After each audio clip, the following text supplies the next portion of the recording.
YAM Time is brought to you by Sany Media. Welcome back to YAM Time, episode 5. You're here with Sany, Hoop, and the infamous ZZ Huncho. I don't have any cool nicknames for you guys. Hoop put me on the spot. He's eating a Cliff Bar. He's on mute right now, just chewing. And he learned from the few episodes ago to not talk and eat. So I'm doing the introduction for today. And in today's episode, I mean, obviously you could judge off the title. We're going to be going over our MVP picks. More specifically, we're going to go over our top 5 and talk about them a little bit. Obviously, this is a little bit of a slow time in the NBA. It's right before the playoffs. Things are starting to ramp up. So going to be a great episode. Might be a little bit of a short one, though. Before we do start, I want to mention that I've never been more grateful that we dropped the infamous La Podcast name. And the reason I say that is because if you haven't heard, LeBron and JJ Redick are starting a podcast. Now, it's not called La Podcast. I believe the name is more than. So I got to go pull up the name. Mind I just of saw the it. Game or something Mind like of that? the Game or something like that. Yeah. But reading the comments, the amount of they should name it La Podcast made me realize that, you know what? I don't think we could ever get the recognition we'd want with the name La Podcast, no matter how many numbers we did. Because when you hear La Podcast, who do you think of? LeBron. And we had LeBron James. on the logo at the end of the day, too. Like, it was a funny name to go off of, but I think that LeBron, now that he's starting to slow down, it seems like he's caring less and less about basketball, for being real, starting this podcast up, you know. When I hear La Podcast, I think of the infamous ZZ Huncho. Yeah. Thank you. I don't think I know LeBron. If anybody Who? didn't get that, I was being satire with the LeBron doesn't care about basketball. Yeah. I don't want any diehard Why did you have to fans. clear that up? Yeah, because some people are going to take that seriously. But I'm just happy we got rid of the name. And again, before we start, I have one more thing I want to mention. Kyrie Irving. How about that? Uncle Drew. How about that? That might have been one of the nicest game winners I've ever seen in my life. Top 3 for me. I saw it live. Genuinely. And you know what's more insane? Hmm? Like, he was fasting that whole game. They played 48 minutes, I saw the and he was quote. I saw fasting. that, yeah. He didn't drink no water, no food, and that was the definition of wizardry to me. Like, there have been difficult shots for game winners I've seen, like Kobe over Dwayne Wade, or whatever it may be. That was by far the most creative game winner I've ever seen in my life, because he meant to do that. Like, this wasn't like a half-court heave. This wasn't like a random throw up a shot. Bro, he maneuvered his way to, the top of the key, and the way It was the he threw that KD up, pull-up spot. It was, and it was beautiful. Except he used the left-hand floater instead of a jumper. It wasn't even like a floater, bro. He like, I don't know how to explain it. Kareem! Like, he like Kareemed it. Yeah. And I was like, what the like, how did that go in? Yeah. And it clean too. No backboard. Straight swish. it was swished. Like, it was swished. I've never, and it's interesting to see, because we've never seen Luka beside somebody who can pull off the same, if not crazier, game winner. Game winners than him. So, I mean, I hate how the Mavs are in the play-in, because if they miss the playoffs, I will be very disappointed. They are a great team, and they're just a small testament to how oversaturated the NBA is in terms of talent. They do need to set up some sort of expansion. I think it's getting ridiculous at this point, that we're seeing teams like the Warriors and the Mavs and Lakers fight for a playoff spot.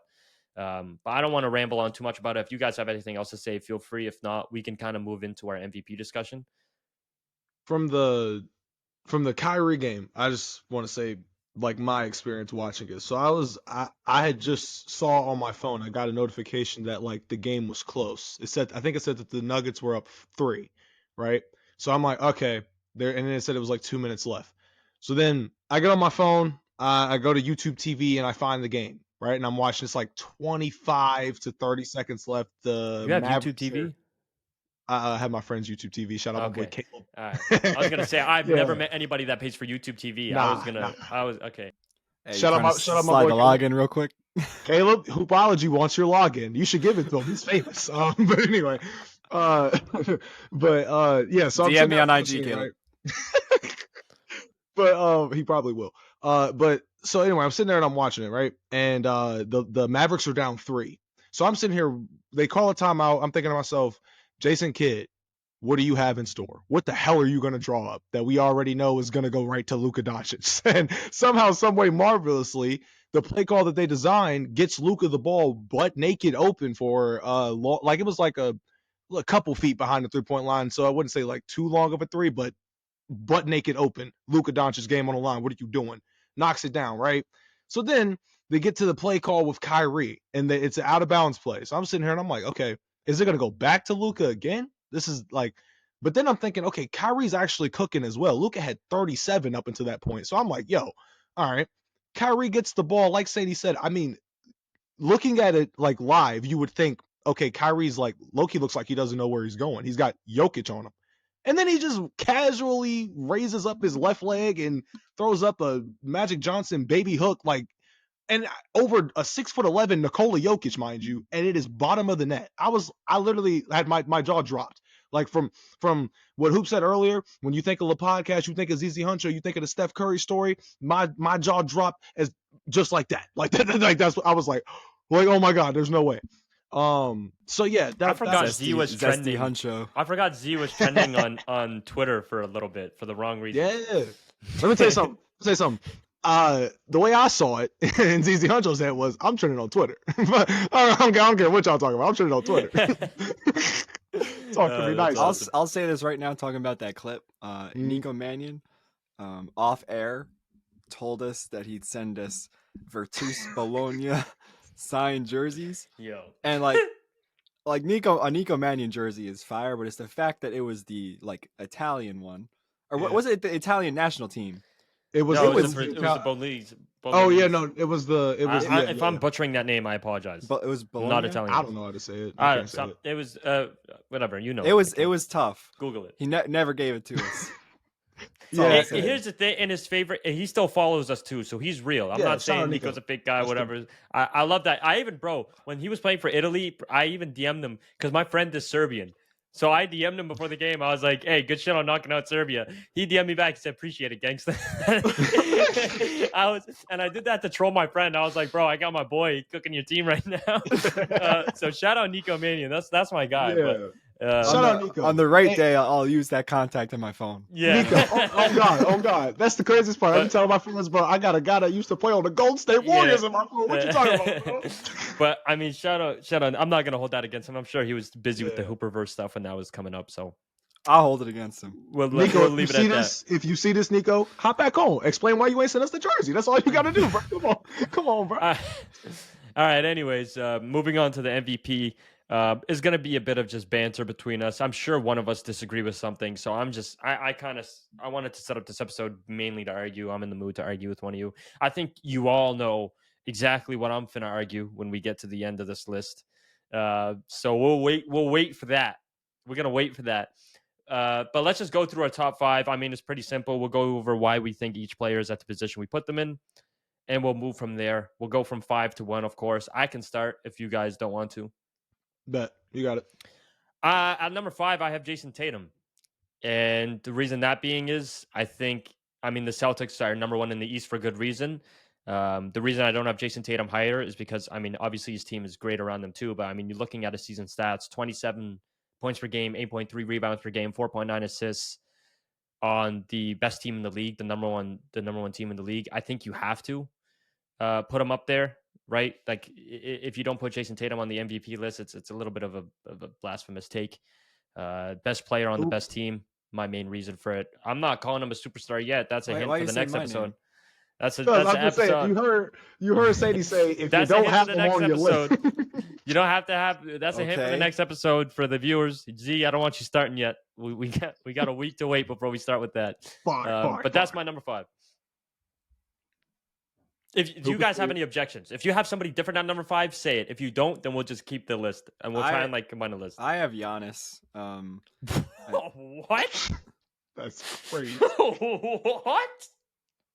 I just feel like what this guy's gonna have Kawhi in here somewhere, man. Julius, right? No, I'm kidding. No. Let's hear the reasoning. I mean, we say that there's so much talent in the league. I think from an MVP standpoint, the Bucks have not lived up to their expectations this year. Giannis has been Giannis, but there's other players who have been incredible in terms of production, and ultimately the Bucks are a top 5 offensive team with Giannis and Dame. You'd expect them to be number 1 or 2. I mean, he's, I guess, done his job, and defensively, you know, I know Giannis isn't necessarily defensive anchor, but even with him and Brook Lopez, they're a middle of the pack defense. What to be 17 to be specifically, 17th in defensive rating. Yeah. That's a lie. 18. Okay. I don't know. I'm not overwhelmed. Okay. I don't. When I get to where I have Giannis in my top 5, clearly. So when I get to my where I have Giannis, I'll explain a little more why I don't agree with that. Z, do you have any objections with Tatum at 5, or do you agree with? I I'm still trying to wrap my head around Giannis in a 5 personally, but that's a topic for another day. For me, I think like Tatum falls in the 4-5 range for me anyway. So like, but I still have him top 5. So like, I don't really have any objections to what Saney was saying. When I look at Tatum, I'm like, okay, is he the best player on the best team? Yeah. But is he having an MVP caliber season with all of the talent that's in the league and all that? Like, not really. So it's pretty. I mean, I'm not not to say he's a scrub or anything. It's just I think if you take Tatum off of the Boston Celtics, right, in Right. comparison to taking Luka Doncic off the Mavericks, right, the Right. Mavericks are going to take a significant hit because that is literally, besides Kyrie Irving, the focal point of their entire offense. Right. The Celtics still have Jaylen Brown and Kristaps and Derek White and Sam Hauser and the Avengers. So like, and Drew Holiday. How did I forget Drew? They have so many other weapons that they will be able to at least stay remotely afloat. So, you know, I agree with you there, which is why I have Jason Tatum so low. But I think when the Celtics being as much of a difference as they have compared to the rest of the league, I mean, how many wins do they have right now? They have 53 like wins. 50, The yeah, second 50, team is Oklahoma with 47. This is as of March 18th, by the way. To have a 6-win gap in one of the most competitive years we've seen in recent NBA history might be honestly the most competitive year we've seen in NBA history in terms of playoff seeding. And I don't think that's Yeah. crazy to say because of how many teams are competing just for a home court advantage, even, right? Or a playoff spot. So that's my reason to have Jason Tatum. Fair, though. Fair. At my number 4, and it sounds, kind of crazy after I went off at Hoop for having Giannis at 5. I have Giannis at 4. Now here's the thing. Here's the thing. Because What? you putting Giannis at, I don't think there's 4 players over Giannis in the MVP rankings. I think my top 3 are very justified, but I think that there is not another player outside of the top 3 I have that are better than Giannis. The reason I It's have not Giannis better is than. It's a better MVP. better MVP. Candidate. I don't care Mhm. because Giannis on the season 30.8, 11.2, 6.4. He's leading the NBA in 30 plus points and 10 plus rebound games with 31. They're second in the East, even though everybody's calling them trash this season. And even with the Doc Rivers randomly coming in, he's still been able to put up the numbers that we're used to seeing Giannis do. And just because we're oversaturated over the last few years of Giannis doing these Giannis numbers, those Giannis numbers won him MVPs in the past. They are MVP numbers. He is putting up MVP performances. Just because we are used to these saying performances. their MVP numbers in the past does not But justify 30.8 points, 11.4 rebounds, and 6.9 assists on the second team in the Eastern Conference will always be an MVP season to me. Always. It depends Always. on to you. Go ahead. How is that not an MVP season? Because I don't think the Bucks are as good as people say they are. It's one thing to have a better record than some of these low. Like if the Knicks were fully healthy, they might be ahead. There's a bunch like the Magic, the Pacers, there's a bunch of just I feel like the West has some more finalized teams in terms of like polished teams. I think if they were in a conference with Denver, they're not ahead of Denver or the Clippers or any of that. I just think, not that I'm saying the Bucks are fraudulent, but I don't think they're as good as they should be. And Giannis isn't really elevating them to a place where these other MVP candidates aren't. See, but here's my thing. I would disagree with that. I think without Giannis, that Bucks team crumbles completely, and they're nothing Bro, without it's Giannis. you have him at 4. I have him at 5. What are we yapping about? Because there's a big difference between having him at 5 and 4. Okay, 4 because the top 3 genuinely are untouchable to me. You cannot, and I think we all know we're going to talk about the top 3 unless you've been living under a rock. Okay, but to say Giannis is, by the way, is comparable to my number 3. I think Giannis has a case over my number 3 spot. Okay. Okay. Putting him at 5 though, for me, I think the gap between 4 and 5 is like, if you're watching on YouTube, I'm making a big space with my hands. This is 5, this is 4, and then this is 3 to me right now, which is why I was like, because I thought it was painfully obvious that the top 4 had a big gap of separation in terms of the MVP, which is why I overreacted the way I did. I know it sounds hilarious that I yell at Hoop and then I put Giannis at 4. But again, we all have our own opinions. You want people to disagree with you because that's what makes us fun. So I respect the Hoop. Okay, I'm gonna go with my 4th. Or is it Hoop's turn? I don't know. What was the order? You got it. I don't know. Okay. For me, the 4th player that I have on my MVP poll is Luka Doncic. He is interchangeable to an extent with 3, but that's as far as it gets. He's not my number 1 or number 2. The reason for that is, while I will acknowledge that Luka Doncic is having arguably one of the greatest offensive seasons we've ever seen from an NBA player. What is it? 35, 10 and 10, shooting over 55% from the field, I think, if I'm not mistaken. I know it's over 50, so that's something. But the fact of the matter is, when I look at him, I'm just like, yo, he's increased his 3-point percentage from last year as well. I just told y'all the difference between him and Jason Tatum for me is, while Tatum is the best player on the best team, Luka is his team most of the time. And the only reason that I have him at 4 is because, one, I'm sorry, because this is why the Luka Doncic fans are going crazy, but they're like, hey, how is Luka not the MVP? Like, how would he not be? And I'm like, dude, you can't win MVP if you're in the play-in or if you finish in the play-in. Not to mention the fact that your second best player is Kyrie Irving, bro. I'm sorry, that's not really gonna slide for most MVP voters. I can tell you that right now. I mean, we live in an era where, like Sandy said, we might have to mess around and have another expansion because there's so much talent, but there's also so many talented teams that when you start factoring that into the MVP talks, it's like, okay, Luka, last year when you had the Kyrie experiment, y'all were bounced out. Y'all didn't even make the playoffs last year. This year, like Sandy said, you could lose out in the play-in tournament and then be out of the playoffs. Hopefully you don't, but in the last, you started off when they went and won 7 straight after the All-Star break, they were the number 1 defense in the league. After that, like the next 8 games after that, they were the 30th ranked defense in the league. So it doesn't look like signs are trending in a positive direction. Luka could keep going off, but they got to win games. You know, I do like how you brought up the argument that if you're playing in the play-in, you cannot be an MVP, and then bringing up how Luka's second best player is Kyrie, because I see a lot of people comparing this Luka MVP season to Westbrook's, to Russ, saying he's been a much more efficient. And this is what I'll say. Westbrook, and I get it was you can make the argument it was a less talented league back then. I don't care. I don't care. Westbrook, second best player, was Victor Oladipo on a good day or Steven Adams, right? True. Luka has a very, very solid team around him. That Mavericks team has no reason to not be a 6 seed or above. You have a superstar in Luka, a very high level all-star, so I don't make Hoop aggravated here, in Kyrie Irving. I like Kyrie Irving. You fix your problems. Are you going to call him a superstar? That's why I said a very high level all-star. Is he a superstar to you? We're going to talk about that next week, are we? Are we going to talk about that next week? And then they also fixed their big man issue with bringing in Daniel Gafford and PJ Washington. They have a solid team, but an MVP, like for example, Nikola Jokic would take that team places, right? Luka isn't.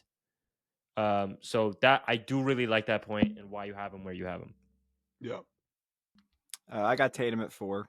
Head and shoulders best regular season team in the league. Head and shoulders best player on his team. Number 1 in offense, number 2 in defense. He plays both sides of the ball. He impacts both sides of the ball. I don't think it's crazy to have him over Giannis. Bro, you I ain't do. a superstar. I do. Because, no, don't say that. I was gonna say that, but Don't do that because I think it's don't get crazy. it twisted. Don't get it twisted. He is not a superstar, but he is an elite look. MVP candidate. I just think it's funny how Tatum ain't a superstar.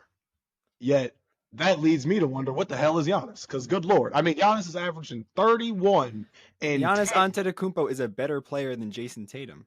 right? So when you look at his MVP case, right, in comparison to a Jason Tatum, like I said, who has the Avengers with 3-and-D and role players and everything that you need is on They the also have Joe Celtics. Mazzulla. Like Exactly. That is another great point. That's a great point. I'm not gonna lie. I like Joe Mazzulla, but the Celtics literally have, to my point, the entire package. Everything over there is like this. It's like Jason Tatum walked in and it was like, "Oh, happy birthday! Oh, he's finally 20." with all due respect, the Bucks have a Damian Lillard on their basketball team. And Jaylen Brown. Oh, You said, you're talking about the Bucks. You're talking about the Bucks. I thought you said Celtics. But no. yeah, exactly. That is also a good point. However, has Damian Lillard been Damian Lillard all season to you, or has he been underwhelming? And he has had some personal stuff happen throughout the season. Yeah, bro got divorced. Okay, and DeAndre Ayton was sleeping. Am I supposed to factor this? I mean, Tatum just got. Imagine. We're sitting around the committee. Hey guys, Dame did get divorced this year. No, like they're doing all-star selections. They're like, all right, like, come on, guys. Like they're choosing Brunson. Jalen Brunson is happily married. Yeah, that's what I was just gonna say. Like they're choosing Brunson or Dame. It's like, well, Brunson, has a ring on his finger. Okay. That's what I'm saying. Why do NBA players just feel the need to tell, like DeAndre Ayton saying that he slept, that people don't know how hard it is. Like, man, I slept on an air mattress. I don't care. Like, I don't care. He's like, yeah, I started doing better. I went to IKEA and bro, the funniest comment, I read that. I read the comments, by the way, on that, and the funniest thing I saw was bro's wondering how bro's sad he didn't make $100,000 that day or something, and I was like, so, he's like, he can't sleep at night, he didn't make $100K that day. Yeah, I don't know. That's crazy talk. Go buy a mattress. You're a millionaire. Bro. That's what not. are you talking about? I'm not gonna defend that whatsoever. Or at least get players get like a DeAndre Ayton and like D'Angelo Russell. They'll have like 6-game stretches of doing good, and they'll just talk like. D'Angelo Russell's the funniest one. He's like trash talking Klay Thompson and Curry. I'm like, bro, didn't you just score like 2 points against the Nuggets the other day? Like, or what team was it? Like, he completely folded. He was trash talking Steph when Steph was matched up on LeBron, and you could see it like on video. Like D'Lo's just like basically doing what was it Andre? Who was on the Lakers back then? Was it Andre Drummond that did this? No, it was it Andre Drummond? It was Andre Drummond. Okay, yeah, you remember that? That was basically D'Lo the other night, except he was talking. So he was like, oh man, look at him, he little, look at that little month, look at that, come on, Bron. And then LeBron passes out, Austin Reeves shoots a 3, gets blocked. Then I think a possession or two later, Steph gets the 3, sidesteps, gets a 4-point play, runs all the way down the court, points at D'Lo and calls him a bitch. Basically, I think is what he's. But I was watching. I'm like, yo, D'Lo done pissed off Steph. And Klay got 25. Like, what are you doing, D'Lo? Stop talking. Yeah, that was crazy talk. Like, yeah. But anyway, we all gave our 4, right? We're on the top 3 now. Yeah, we're on 3. Sandy had nothing to say. Yeah, I said my 4. No, I'm saying you thought my 4 was so blasphemous. Then when I gave my take, you just went quiet. We already talked about this. I have Giannis over Tatum. I'm saying you didn't know I had Tatum at 4. So when I said I did, what do you mean? I already went over why I disagree with you having Tatum at 4, putting him over Giannis. If you had Tatum at 3, I would have left this call. I knew it was you were coming. making it to be such a blasphemous thing. Then when I said it, was like, oh, all right. I get because I already let out my emotions. If you put Tatum at anywhere but 4, I would have left. I would have left this room. But you said you would get mad if I put him at 4, and yes, I did. I already did though. We spent 10 minutes of me yelling at you. You want me to? I don't like to yell at you. I like you. Why would I want to yell at you? To answer Z's point though, with the whole Dame this is the analogy I'll use for why I reacted the way I did. Tatum, Giannis, my number 3. Like it's just the gap. The gap was so big. I was shocked. But if we want to go in the top 3, I'll tell you who I have at 3. It's Luca. I have Luca at 3 because while I do agree that the seeding is a little iffy and the points I brought up with his team not doing as well, I don't think he can be the MVP if he's in the play-in. I still think he can be a top 3 MVP candidate though, and I think that the thing that holds him back from the top 2 is the seeding. If Luca and the Mavericks were a top 3 seed, I think that you would be a Class A full-time 9 to 5 hater, and that's the only thing that's stopping Luca from being an MVP, and it's the seeding. I know that sounds like I'm being a little bit of a hypocrite here because Westbrook won it as like the 5th seed, him and his 45 and 37 Thunder. But Westbrook didn't have the players. Again, he had a James Harden who didn't average a triple double. So don't call me a hypocrite. Westbrook had like Isaiah Thomas on the Celtics to deal with when it came to the MVP race. Okay, Luka has one of the closest MVP races I've seen in terms of, or not close MVP races, sorry, just one of the most talented NBA leagues I've ever seen, blah, blah, blah. I'm not going to repeat that over and over again. Luka's at 3. Don't call me a hypocrite. Word. For me, I have Giannis the Greekus Freakus at 3. And the reason for that is because Hoop alluded to it earlier.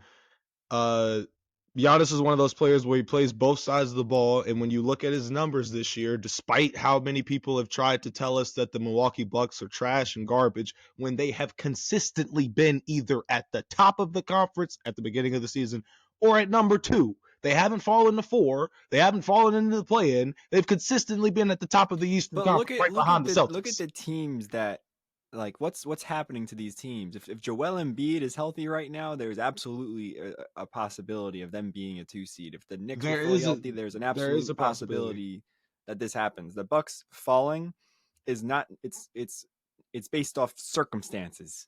Yeah. Not I just the see what fact you're that they're a 2 seed.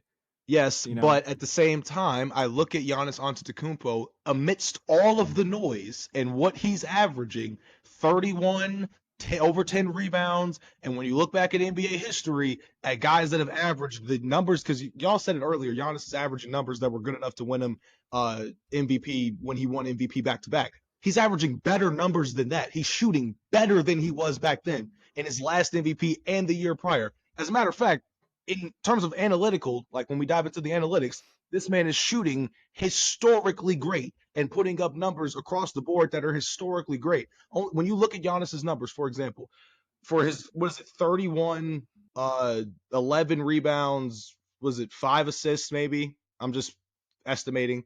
Whatever it is, and the fact, and you factor in the field goal percentage, effective field goal percentage, whatever, and you look back at those numbers, only Russell Westbrook comes up and Oscar Robertson twice in back-to-back seasons, dating back to the 70s. So Giannis is doing something that either hasn't been done in a while or hasn't been done at all in terms of his production. On top of the fact that we know he plays both sides of the ball, that's never in question. And when you're factoring in like Luka, Jokic, and Shea, Giannis is the best defender out of all of them. Shea's a close second to me, and then the list just gets weird from there. But when I look at Giannis, I just think his numbers are just too good to not get recognition. And it'd be different if the Bucks were struggling in the seedings as bad as the media and fans and whatever are making it seem like they've been struggling all year long. Like when I listen to how people talk about the Milwaukee Bucks all season and I didn't check the standings, I would think that they're a 5 seed at best, maybe 4. But then I look and I'm like, okay, if you've been consistently able to stay afloat and Giannis is putting in the best production of his entire career, and you're the 2nd seed, and nobody's looking at Jason Tatum, hey, bro, you got it. Like, you got a shot. So 3 seed for me. I mean, not 3 seed, but 3rd for me is Giannis. I have Luca at 3. Not much to say. It's just, I mean, the top 2 kind of separate themselves with the team success and all that. But Luca's production you can't ignore. So he's kept that offense afloat. We've seen Kyrie struggle to lead teams. So I don't, in terms of superstardom, I don't think Kyrie's a superstar. Sadly. But why are you smiling? We agree. Me and you agree on a ranking, Coop. But yeah, that's about it. Oh, I can't wait to hear your guys' top 2. That's all I'm gonna say. Oh yeah. I can't It's on wait. you, Smitty. My number 2 is Nikola Jokic. Dakota Jokic. Nikola Jokic. Nikola Jokic. My number 2 is Nikola Jokic. Yes, they're 11-10 since the All-Star break. Yes, he's basically averaging triple-double, and he's shooting. And since the All-Star break, he's been averaging 25-point triple-double, shooting 60% from the field. Yes, I understand he's having an amazing season. Okay, but I'm going to give you one reason why I don't have him as MVP. Why I think that my number 1, who is so dear in my heart, will win MVP. Voter fatigue. Voter fatigue is real. It's the reason LeBron James does not have 7 MVPs. And it's the reason that Nikola Jokic will miss out on MVP this season. Is this your prediction, or is this what you genuinely think? This is what I genuinely think too, because of jokes aside, I think my number 1 is Shai Gilgeous-Alexander. If you didn't think anything else, who else is there to go off of? I genuinely do have Shai at number 1. I think he's one of the best scorers in the NBA. Of course, averaging 31, 5-5, the most, and it's not like he's averaging 31 on like very static stat lines, right? He is the most consistent player in the NBA day in, day out. He will give you the exact same stat line and put you in the exact same position to win. The Oklahoma City Thunder had no expectations going into this season, and they are now number 1 in the Western Conference for a good reason. You take Shai out of that team, they will be begging for a play-in spot. I promise you. And I know that sounds crazy to say because of how many great players are in Oklahoma, but without Shai leading that pack, they would be lost. And I genuinely do have Shai at number 1. You know what? For me, my 2 is also Nikola Jokic. That would lead you to know who my number 1 is, but I'm going to save that rant for a second. With Nikola Jokic, while I don't necessarily 100% agree with Saini's voter fatigue reason, because I think that the reason Nikola Jokic doesn't win an MVP and why Shai Gilgeous-Alexander wins it over him is simply off of seeding alone. Is it safe? Like, it's safe to say that one, Saini's point was correct about the fact that no one expected OKC to be this good. If we are looking at Oklahoma City, if we're looking at the Thunder objectively, they were supposed to be in a rebuild era, but they're ahead of schedule, like way ahead of schedule. Like, no one expected them to be a top 3 seed this year, except maybe Oklahoma fans. And if you did, like Saini, kudos. But for me, when I look no, at, I didn't. Saini I did didn't. not. No, my ceiling was the 6th seed. Oh, dang. Okay, and that's coming from me. Like that was their expectation. Mm-hmm. So to me, when I look at the Denver Nuggets, I think, okay, their team minus Bruce Brown is essentially the same as it was last year. So what they've done is they were able to secure the 1 seed last year, and Nikola Jokic was able to become, what was he, second in voting? And a lot of people thought that he should have won it. When I look at SGA and what he's doing for the Oklahoma City Thunder, bro, this is where I'm a narrative guy when it comes to MVPs. I always have been, just because I've been able to see it. Like, if you think back to the last 10 MVPs, I want to say 2 of them were outside of the top 3 seed in their conference. That was Russell Westbrook and Nikola Jokic. And when Nikola Jokic won his last one, when you looked at his roster, he was averaging like 27 a game. The next closest was 15 a game from I don't even know who, maybe Aaron Gordon. But literally that, was like, here you go. But there wasn't a guy like a SGA and an Oklahoma City Thunder team with the combined age of 27 to be ahead of any of the other teams in the Western Conference. Like, that wasn't a part of the plan. So for as good as Nikola Jokic has been, which we can say he's been consistent, so has SGA. SGA has improved across the board when we talk about his shooting splits, when we talk about his points per game, and we've been actively seeing him get better since the 2022 season, right? And another thing, there was, the podcast is dead and gone for legal reasons, but still, back in the day, I remember a show that we did, and we were talking about SGA, and this, I think it was over the summer, but I remember it was going into, I believe, the 2023 season. I was going to bring this up. I know what you're going to say. Yep. And I swear to God, watching SGA the way that I've been watching him this season, every time he gives me 31 and 6 and 7 or whatever, I think back to the clip of us sitting here and Saini telling us that Shai was going to be a top 10 player in the league. And me and Hoop both were like, we didn't think that he was going to be a top 10 player. Bro, Hoop had him at like 40. I remember Hoop had him out a crazy number, and Hoop even I'll respect this for Hoop, and Hoop even admits that was one of his worst takes. Just like how I said the Pistons were better than the Knicks. Okay, we all have those days, so fair. Yeah, I said Jordan I'm Poole not was the hating. next I'm step not up. hating. That was my worst take of all time. I'm not hating. We all have our worst take, so I'm not here to put Jordan Hoop on the Poole. spot. I know we've been kind of jawing at each other with the whole Giannis thing. I said the Pistons would be better than the Knicks one season. They ended up drafting Cade Cunningham. That should tell you how my season went. But Shea, Hoop had him at like 40. Z, you're not safe from this. Z had him at like 34. It wasn't any better. I was the only person that vouched for Shea. And I from day one, since he came to Oklahoma, I said, that's another superstar. Sam Presti knows what he's doing. I know what I'm doing. My gut never lies. Kelly And he Olynyk was got right. injured that 1 year, so the Pistons technically could have been better than the Knicks. Don't start with me. But yeah, that's my number 2 was Jokic and Hoop. Your turn, brother. Yeah, I mean, I don't want to. I feel like we have nothing to argue about because I do have. I think if the MVP, like if the season stopped today, it would be Shea. I think because of how not only the record, but how he leads them offensively and from the point of attack perspective defensively. Obviously, Chet and Lou Dort are great, but in terms of like spearheading a defense, it is Shea. And the fact that they're ranked so highly in the league in both categories with a roster that's not necessarily championship built. We've talked about their lack of a rebounder.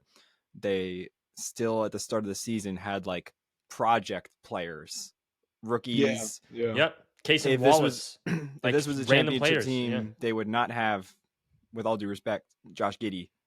It would Yeah. be, more of a refined shooting guard, not someone who's like butting into something. But the fact that they were still this good, I think it would be Shea.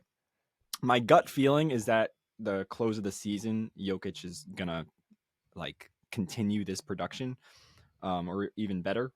Not to say that I think Oklahoma is going to crack under pressure, but my gut feeling is that Jokic will win the MVP, because especially like from a Nuggets perspective, how he creates so much for them, and how it's different with the Luka Kyrie thing, how Luka and Kyrie get their own, how Jokic sets the table for MPJ to be a 40% from 3 shooter, how Jokic sets the table for almost all of Aaron Gordon's, whatever it is, 10, 12 points per Any game. of his offensive production. Exactly. And how he sets up Jamal Murray for these dribble handoffs that he needs to make like a 1-2 move and put up a jump shot. Without him, it just falls apart.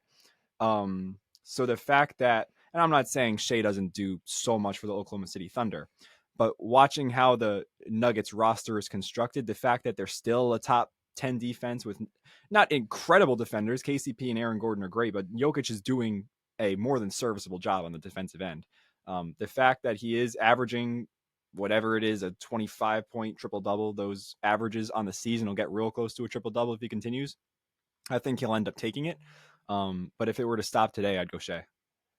I love you both.